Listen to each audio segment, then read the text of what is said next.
বাহ, কি চমৎকার ভালোবাসার পরিমাণ! বেশি ভাইরাল হতে গেলে এরকমই হয়। আসসালামু আলাইকুম, স্বাগতম সকলকে রিয়েক্টর আফার আরেকটা reaction video. So the Oscar goes to the most famous show এক ছিল লায়লা, এক ছিল মামুন। আচ্ছা আচ্ছা, তো এবার রিয়েল লাইফে লায়লার কথা মতে মামুন নাকি এতদিন ধর্ষণ করছে, শুধু তাই না মামুন নাকি আরো বহুত কিছু আর লগে করছে, ব্লা ব্লা বহুত কিছু। আচ্ছা যাই হোক, আমরা একটু দেখা 2021 সাল বা 20 সালের আপনারা ভিডিও দেখেছেন, মামুনের অবস্থান দেখেছেন। মামুন আমাকে ব্যবহার করেছে ফিনান্সিয়ালি এবং সামাজিকভাবে। ওদের কোনো বাসস্থান ছিল না।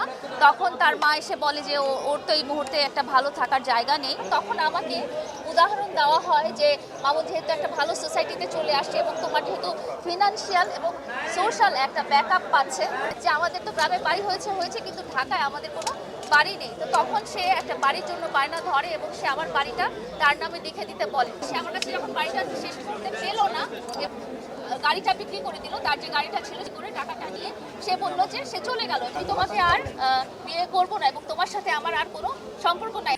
তার মানে এইটাই দাঁড়ায় যে হ্যাঁ মামুন রে বাড়ি লেখা দেয় না দেখা মামুনে হারে সাইডে গেছে গা, আর এই লেগে হ্যাঁ মামুন রে এমন ধরনের একটা মামলা দিছে।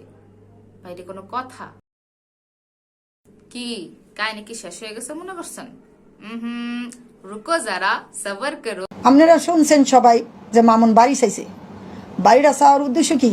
মামুন এটা ওর একটা মামুনের কাছ থেকে যাতে সরে যায়, এই কারণে একটা প্লাস পয়েন্ট রাখছিল মামুনি। কেন কইছে, হ্যাঁ তুই আমার মা দেখতে পারস না, ভাই দেখতে পারস না, বাপ দেখতে পারস না, কাউরে দেখতে পারস না, খাবার দাওয়া দিতে চাস না, তোর বিয়ে করলে এর পরদিন তো আমার বাপ মারে দেখতে পারবি না, তাহলে তুই আমার ঢাকা শহর একটা 10তলা বাড়ি কিনে দে, তাহলে ওই বাড়ির ভাড়া উড়ায় আমার বাপ মা খাইব, আর তোর আমি কেতকুলির তলে লইলে আটু। মানে মামা কি কমু আর, মানে কেউ যাতে সাইডা দেয় এর লেগা 10 তালা বাড়ি চামু। মামুনের মার কথা মতো তো মানে এটাই, আর পোলা সাইডে যেতে চায় এর লেগা লাল এখানে নাকি 10 তালা বাড়ি চাইছে। এটা কোনো কথা? এমন তানে যখনই কেউ আমার প্রতি মানে একটু আকর্ষণ বোধ করবো, হ্যাঁ আগে ডিজেক্ট করার লেগে কমু, আগে আমার 5 তলা বাড়ি দেন, এরপরে কথা। এইবার আহি আমার রিয়াকশনে। প্রথমত আমি অনেক বিরক্ত এই নাটক বা মুভি বা যেটা মন চাই হেরা কোনগা, ঠিক আছে?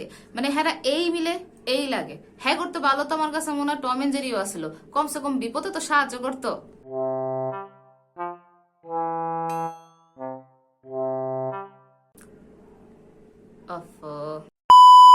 তো যাই হোক, আমার ভিডিওতে লাইক কমেন্ট কিন্তু ঠিকই করবেন, ঠিক আছে? কি আমার ভিডিও কিন্তু শেষ হয় নাই, কাহিনী বাকি আছে। এবার দ্বিতীয় কারণ, এই মহিলার মাথায় কি সমস্যা? মানে এমন একটা পোলারে পছন্দ করলো, আর এই পোলার কি কইতাম, পোলার তো মানে মামুন বিলাই ফ্রি পাইছে লইয়া লো ইচ্ছা মতো। এর লেগেই তো মুরব্বীরা কয় যে ভাবিয়া করিও কাজ, করিয়া জেলে যাইও না, আলা জেলে গিয়া পচগা বস। আবার কেমন লাগে আপনারা এই কন্ত? এনে কে দোষী, মামুন না লায়লা? আমি আমার মতামত এখন কমু না, কমেন্টে ভেবেন আমার মতামত। কেউ কমু ওই যে একটা মেস, আমার রিয়াকশন টিয়াকশন সব শেষ। আল্লাহ হাফেজ।